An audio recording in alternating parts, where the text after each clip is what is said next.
ಎಲ್ರಿಗೂ ನಮಸ್ಕಾರ. ಓಂ ಶ್ರೀ ಗುರುವನಹಳ್ಳಿ ಮಹಾಲಕ್ಷ್ಮೀ ನಮಃ. ಕಲಿಯುಗ ದೇವತೆ ಕಮಲಮ್ಮ ದೇವಿಯೇ ನಮಃ. ಮೊದಲನೇದಾಗಿ ನಾಡಿನ ಸಮಸ್ತ ಜನತೆಗೆ ನವರಾತ್ರಿಯ ಹಾರ್ದಿಕ ಶುಭಾಶಯಗಳು. ಒಂದು ಪುಟ್ಟ ವಿಷಯ ನಿಮ್ಮ ಜೊತೆ ಹಂಚ್ಕೋಬೇಕು ಅಂತ ಬಂದೆ. ದೇವಿ ಮಹಾತ್ಮೆಯನ್ನು ಓದ್ತಿರ್ಬೇಕಾದ್ರೆ ವಾಸನಾತ್ರಯಗಳ ಬಗ್ಗೆ ಹೇಳ್ತಾರೆ. ಇದರಲ್ಲಿ ತುಂಬ ಮುಖ್ಯ ಅನ್ನಿಸ್ತು. ಇವಾಗಿನ ಪ್ರಪಂಚದಲ್ಲಿ ಮನುಷ್ಯನಿಗೆ ಈ 3 ವಾಸನೆಗಳು ತುಂಬ ಕಾಡಿಸ್ತಾ ಇದೆ. ಒಂದು ಶಾಸ್ತ್ರವಾಸನ, ಅಂದರೆ ನಾನು ತುಂಬ ಜ್ಞಾನಿ, ನಾನು ತುಂಬ ತಿಳಿದವನು, ನನ್ನ ಬಿಟ್ಟರೆ ಇಲ್ಲ ಅಂತಕ್ಕಂಥ ಅಹಂಕಾರ. ಹಾಗಲ್ಲ, ಎಲ್ಲವನ್ನು ಕಲಿಬೇಕು, ಎಲ್ಲವನ್ನು ತಿಳ್ಕೊಳ್ಳೋ ಪ್ರಯತ್ನ ಮಾಡಬೇಕು. ತಿಳಿದೇ ಇರುವವರಿಗೆ ಆ ಜ್ಞಾನವನ್ನು ಹಂಚಬೇಕು. ಎದುರಿಗೆ ಇರುವವನು ದಡ್ಡನಾದ ಮಾತ್ರಕ್ಕೆ ಅವನಲ್ಲೇನೂ ಶಕ್ತಿ ಇಲ್ಲ ಅಂತಲ್ಲ, ಅವನಿಗೆ ಏನೋ ಒಂದು ಶಕ್ತಿಯನ್ನು ಭಗವತಿ ಕೊಟ್ಟೇ ಇರ್ತಾಳೆ. ಆ ಅಹಂಕಾರ ನಮ್ಮಲ್ಲಿ ಬರಬಾರ್ದು. ನಾವೇ ತುಂಬ ಶ್ರೇಷ್ಠ ಅಂತಕ್ಕಂಥ ಒಂದು ಅಹಂಕಾರ ಬರಬಾರ್ದು. ನೀವು ಜ್ಞಾನಿಗಳಾದರೆ ತುಂಬ ಸಂತೋಷ. ಆ ಜ್ಞಾನವನ್ನು 10 ಜನರಿಗೆ ಉಪಯೋಗ ಆಗುವಂತೆ ಬಳಸಬೇಕು. ಆದರೆ ಅಹಂಕಾರ ಬೆಳೆಸ್ಕೋಬಾರ್ದು. ಅದು ಶಾಸ್ತ್ರವಾಸನ. ಇನ್ನೊಂದು ಲೋಕವಾಸನ. ಜನರು ತನ್ನನ್ನು ನಿಂದಿಸಲೇಬಾರದು, ಸದಾ ಹೊಗಳುತ್ತಿರಬೇಕು. ಹೊಗಳುಭಟ್ರು ಸದಾ ನಮ್ಮನ್ನು ಯಾರು ಹೊಗಳ್ತಾನೆ ಇರಬೇಕು. ಆ ರೀತಿಯ ಒಂದು ಆಸೆ, ಪ್ರತಿಷ್ಠೆ, ಏನೋ ಒಂದು ತೋರಿಕೆ ಪ್ರತಿಷ್ಠೆ, ಇದು ಅವಶ್ಯಕತೆ ಇಲ್ಲ.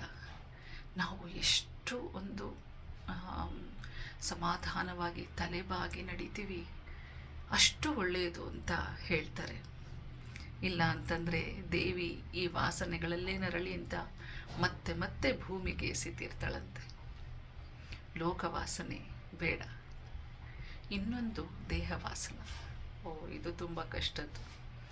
ಸೌಂದರ್ಯದ ಒಂದು ಪ್ರತಿಷ್ಠೆ.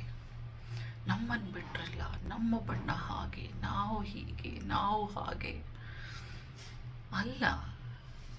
ಮನಸ್ಸಿನ ಸೌಂದರ್ಯ ಅದು ತುಂಬ ಮುಖ್ಯ ಆಗತ್ತೆ.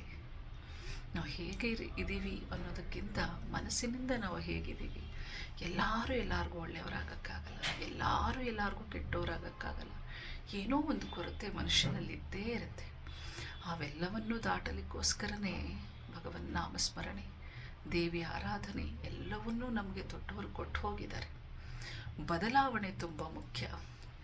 ಈ 3 ರೀತಿಯ ವಾಸನೆಗಳಿಂದ ನಮ್ಮ ಅಹಂಕಾರವನ್ನು ರೂಢಿಸ್ಕೊಂಡು ನಮ್ಮ ಚತುರ್ವಿಧ ಫಲ ಪುರುಷಾರ್ಥ ಸಿದ್ಧಿಗಳನ್ನು ಪಡ್ಕೊಳ್ಳೋಕ್ಕೆ ಇವು ಅಡ್ಡಿ ಮಾಡುತ್ತೆ ಅಂತ ದೇವಿ ಮಹಾತ್ಮೆಯಲ್ಲಿ ಹೇಳ್ತಾರೆ. ಆ ಅಹಂಕಾರಗಳನ್ನು ಬಿಟ್ಟು, ವಾಸನಾತ್ರಯಗಳನ್ನು ಬಿಟ್ಟು ಅವಳನ್ನು ಒಲಿಸಿಕೊಳ್ಳುವಲ್ಲಿ ನಾವು ಪ್ರಯತ್ನ ಮಾಡೋಣ. ಒಂದು ಒಳ್ಳೆಯ ರೀತಿಯಲ್ಲಿ ಬದುಕಿಬಿಟ್ರೆ ಸಾಕು. ತುಂಬ ಏನು ಮಾಡಬೇಕಾದ ಅವಶ್ಯಕತೆ ಇಲ್ಲ. ಎಲ್ಲರನ್ನೂ ಪ್ರೀತಿಸ್ತಾ, ತಿಳಿದಂಥ ಜ್ಞಾನವನ್ನು ಎಲ್ಲರಿಗೂ ಹಂಚ್ತಾ, ಬಹಳ ಒಂದು ಡೌನ್ ಟು ಅರ್ತ್ ಅಂತಾರಲ್ಲ, ಆ ರೀತಿ ಬದುಕೋದು ತುಂಬ ಮುಖ್ಯ ಅಂತ ನಂಗೆ ಅನಿಸುತ್ತೆ. ಅದನ್ನು ನಿಮ್ಮ ಹತ್ರ ಶೇರ್ ಮಾಡಬೇಕನ್ನಿಸ್ತು.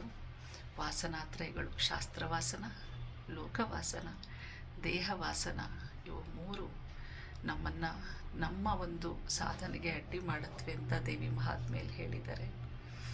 ಧನ್ಯವಾದ. ಎಲ್ಲರಿಗೂ ಒಳ್ಳೆಯದಾಗಲಿ. ಮಹಾಕಾಳಿ, ಮಹಾಲಕ್ಷ್ಮಿ, ಮಹಾಸರಸ್ವತಿ ನಿಮ್ಮೆಲ್ಲರಿಗೂ ಶುಭವನ್ನುಂಟು ಮಾಡಲಿ ಅಂತ ಕೇಳ್ಕೊಳ್ತೀನಿ. Thank you.